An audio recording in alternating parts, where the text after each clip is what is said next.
Hi అండి, అందరికీ నమస్కారం. అలనాటి తార సిల్క్ స్మిత గారి గురించి మాట్లాడుకుందామండి. ఆమె గుర్తుందండి, శృంగార తార సిల్క్ స్మిత. ఆమె అసలు పేరు విజయలక్ష్మి. ఆమె పుట్టిన తేదీ 1960 డిసెంబర్ 2. వీరి సొంత ఊరు ఆంధ్రప్రదేశ్ ఏలూరు జిల్లా కొవ్వలి. సిల్క్ స్మిత తండ్రి పేరు శ్రీరామ్మూర్తి, తల్లి పేరు నరసమ్మ, తమ్ముడి పేరు వరప్రసాద్. అయితే వీరిది చాలా నిరుపేద కుటుంబం. సిల్క్ స్మిత అని వారి పెద్దమ్మ దగ్గర పెరిగారు. పెద్దమ్మ పేరు అన్నపూర్ణ. సిల్క్ స్మిత 5వ తరగతి వరకు చదువుకున్నారు. ఆమెకి నటన అంటే ఎంత ఇష్టమో ఆమె పెద్దమ్మ చూసి మద్రాసు తీసుకొచ్చారు. మద్రాసు తీసుకొచ్చినప్పుడు ఎక్కడ షూటింగ్ జరిగితే అక్కడికి వెళ్ళేవారంట. మా పాపకి ఏదన్నా ఒక క్యారెక్టర్ ఉండి చేస్తుందని. అయితే అక్కడ కొంతమంది చూద్దామమ్మా అనేవారంట. ఇంకొంతమంది అయితే ఈ నల్లని మొహం వేసుకొని వచ్చేసావా మద్రాసు హీరోయిన్ అయిపోదామని ముఖం మీద కూడా అనేవారంట.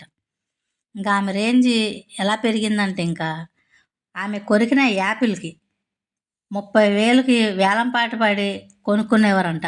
అంత తారస్థాయికి ఎదిగిపోయింది సిల్క్ స్మిత. అంతే విషాదంగా ఆవిడ జీవితం ముగిసిపోయింది చిన్న వయసులోనే. మాట్లాడుకుందామండి ఆవిడ గురించి.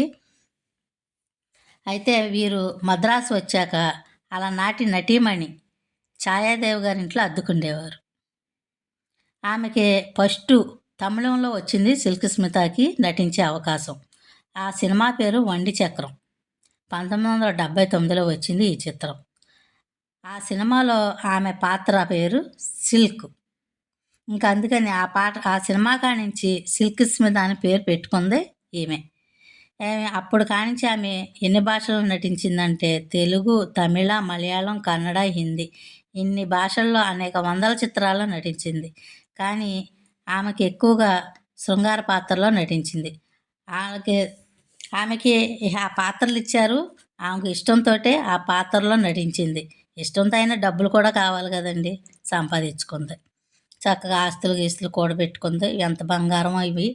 అయితే ఆమె తమ్ముడు కానీ తల్లి కానీ తండ్రి కానీ వచ్చి వెళ్తూ ఉండేవారంట మద్రాసు.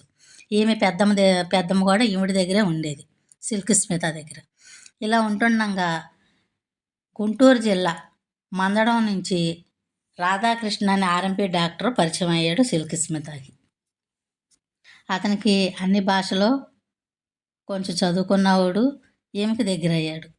ఈమె ఆమె సినిమాలో ఎప్పుడు యాక్ట్ చేయాలి, ఎవరికి ఇలాగా పలానా రోజు అని డేట్లు ఇవ్వాల్సింది కూడా ఈ రాధాకృష్ణే చూసుకునేవాడు. ఆవిడ ఆస్తులు ఏంటి, డబ్బు ఏంటి అంతా ఈయన నమ్మి అలా ఉండేది. ఇలా ఉండగా రోజులు ఒకసారి ఎప్పుడూ ఒకేలాగా ఉండవు కదండి.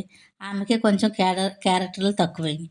అయినప్పుడు రాధాకృష్ణ అన్నాడంట, నువ్వు నిర్మాతగా కూడా మారొచ్చా అని చెప్పాడంట. సో అతను ఏది చెప్తే అది ఆ మాట వినేదంట సిల్క్ స్మిత. ఆమె 2-3 చిత్రాలు చేసింది నిర్మాతగా. ఆమె చిత్రాలు ఏంటంటే రాజేంద్ర ప్రసాద్, చంద్రమోహన్ నటించిన ప్రేమించి చూడు, ఇంకో సినిమా బ్రహ్మ నీ రాత తారుమారు అనే సినిమాలు నిర్మాతగా వ్యవహరించారు.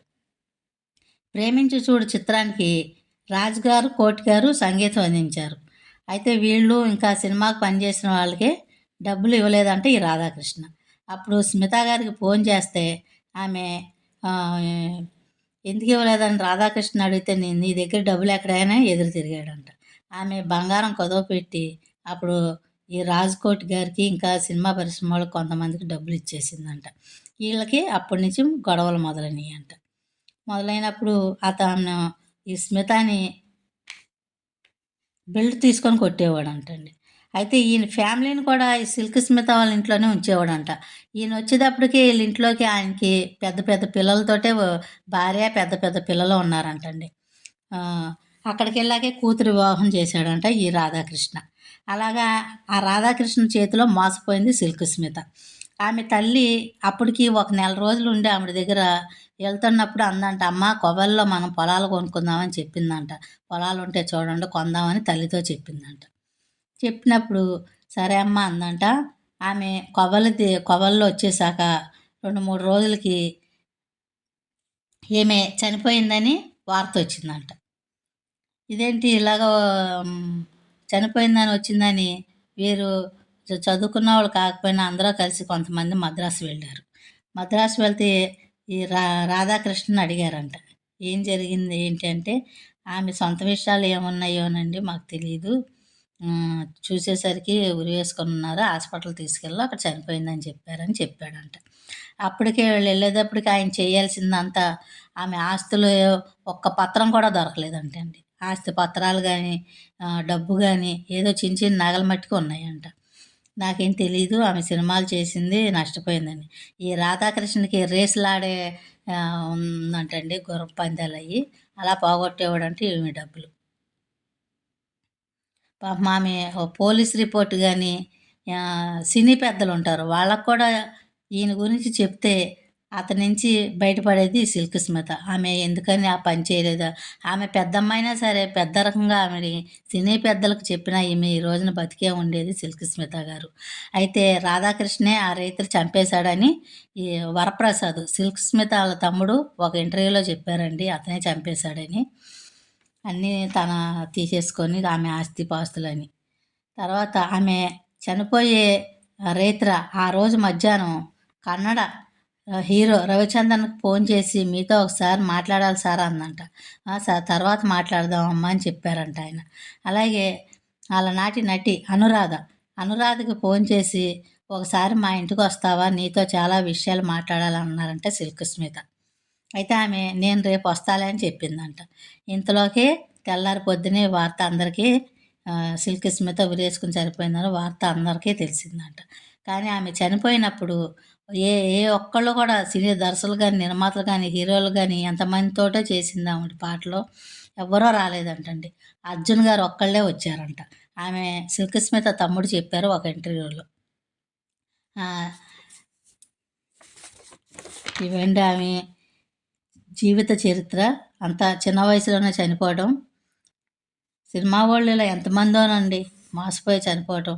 వెనకాల ఫ్యామిలీ ఉంటే గట్టిగా బాగుంటుందండి. ఆమె ఎవరూ లేకుండానే అంత ఎత్తు ఎదిగింది. మంచి సంపాదన సంపాదించుకుంది. మంచి పేరు తెచ్చుకుంది సిల్క్ స్మిత. అలాగే ఆమెకి పొగరని కూడా చాలామంది ఆమె మీద రాళ్ళేశారంటండి. పొగరు కాదంటండి. చాలామంది ఇంటర్వ్యూలో చెప్పారు. చాలా మంచిదంట.